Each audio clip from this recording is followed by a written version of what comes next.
عايزه اقول لك في فيديو النهارده هخليكي ترجعي الطاسات المحروقه مهما كانت حالتها، حتى لو فيها حروق سنين ودهون ومتبهدله تماما.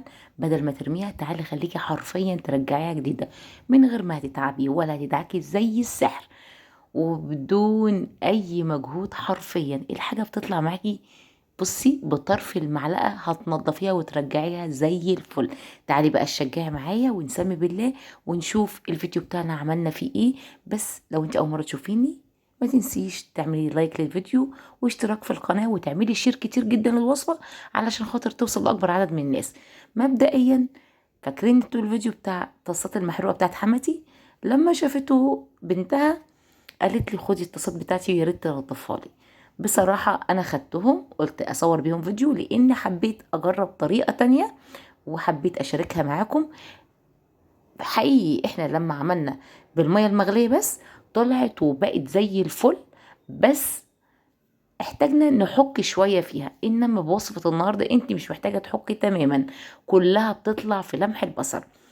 بصي كل اللي علينا هنحضر خلطة مع بعض بسيطة خالص، بس هتنسف حرفيا كل الدهون والجميع انواع الطاسات سواء كانت تيفال او ستانلس او الومنيوم. وخلال الفيديو هقول لك نتيجتها في الالومنيوم واحسن طريقة ليها ايه. بس تابعي الفيديو للنهاية وتعالي نسمي بالله ونشوف مقاديرنا او وصفتنا عبارة عن ايه. مبدئيا كده معايا معلقة من اي مسحوق بودر عندك، بس يا ريت يكون الغسالات العادية، اولا عشان ارخص وثانيا عشان الرغوه بتاعته. تعالي لي لتاني مكون وهو سحري حرفيا، وهو قشر البيض. وعملت لكم قبل كده وصفات كتير بقشور البيض بس حرفيا زي السحر. طبعا هتجففيه وتعبيه في علبه زي كده وتطحنيه وتستخدميه وقت ما تعوزيه. وتجيبي لي معلقه كبيره من الملح وتنزلي لي برابع مكون وهو معلقه هيدروكسيد الصوديوم او البوتاس او الديبوشار او حجر تسليك مجاري او قطرونه، وكلها مسميات وبنقولها كل مره وكل مره بكتبها في صندوق الوصف عشان اخواتنا اللي من العرب. تعالى اوريكي بقى تستخدميها ازاي. معايا حله، ويا ريت يا تكون حله ستانلس يا حله تيفال زي اللي انتوا شايفينها دي، بلاش ألمونيا مش هتنفع هتبوظ منك. تمام. الميه مغليه وزي ما انت شايفه مريمه كده، مش عشان خاطر هي فيها حاجه، لا الميه عاديه جدا ما فيهاش اي حاجه، بس من كتر الغليان عملت الريمه دي. وخدي بالك زي ما انت شايفه كده حصل فوران قوي كده، فيا ريت حضرتك تكوني بعيده كده يا اما تطفي النار في اللحظه اللي انت هتحطي فيها المكونات دي. وتجيبي الطاسات بتاعتك وتبتدي تسقطيها، ويا ريت الحله تكون كبيره وزي ما قلت تكون تيفال او الحله تكون استانلس، بلاش الحله تكون الومنيوم عشان اكيد اكيد هتبوظ منك. لان الهيدروكسيد الصوديوم او البوتاس زي ما بنقول عليه في مصر بيبوظ الالومنيوم. ما يغركيش ان انت بتنضفي بيه طاسات الالومنيوم، لا التنظيف الطاسات الالومنيوم شيء لانها فيها طبقه قويه جدا من الدهون، فاللي بيبتدي يتاكل معايا مش الالومنيوم، لا ده هي طبقه الدهون هي اللي بتبتدي تتاكل معايا. فبلاش الحلل الالومنيوم في الوصفه لو سمحتي. خلاص بقى تبتدي كده تمسكي تخليها تغلي، وزي ما انت شايفه بدأت الميه تريم معايا بميه كلها دهون كده.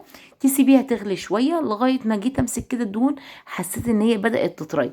بصي والله العظيم زي ما انت شايفه في الفيديو كده بدون اي مبالغه.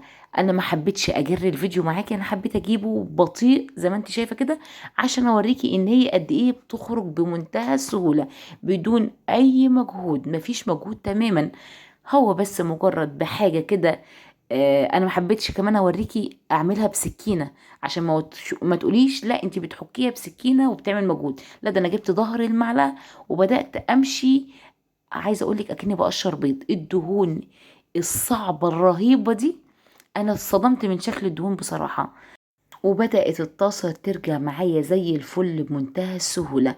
كل ما عليكي بس اللي انتي هتبتدي تجيبي اي حاجة كده وتقشري بيها الدهون. وطبعا انا اولا انا يعني عايزة اقولك ان هي سخنة جدا مولعة، فمش قادرة اتحكم فيها قوي. فحضرتك كده لو لبستي جلافز كده او جوانتي او خدتيها على الرخامة وعملتيها، عايزة اقولك هتتعمل معاكي اسهل مني كده بكتير. انا حبيت بس اوريكي وشفتي قد ايه هي سهلة الطريقة. جربي كده بالطريقة دي المكونات، وهكتب لك المكونات في صندوق الوصف بالطريقة بالظبط.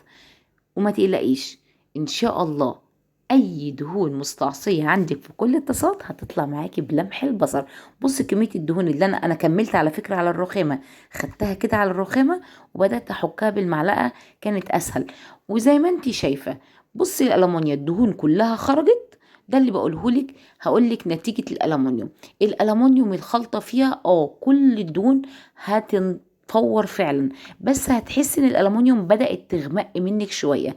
فحضرتك بقى هتجيبي لي حته سلكه وتبتدي تلمعيها. واحسن حاجه حرفيا بتلمع الطاسات الالومنيوم هو الصابون البلدي، الصابون اللي بنعمله من الزيت المستعمل، تحفه بيرجعها جديده فعلا. وبتبرق زي ما انت شايفه، مع انها كانت مغمقه نتيجه الخلطه. وحبيت اسيب لها اليد دي عشان تفتكر ان هي كانت عباره عن ايه الاول. ما رضيتش اضغط عليها في التنظيف قوي بصراحه اليد. وخلص الفيديو بتاعي ووصفتي النهارده خلصت. واعذروني ويا رب تدعموني دايما. انا فعلا مقصره في الفيديوهات اللي بنزلها لاني فعلا مشغوله.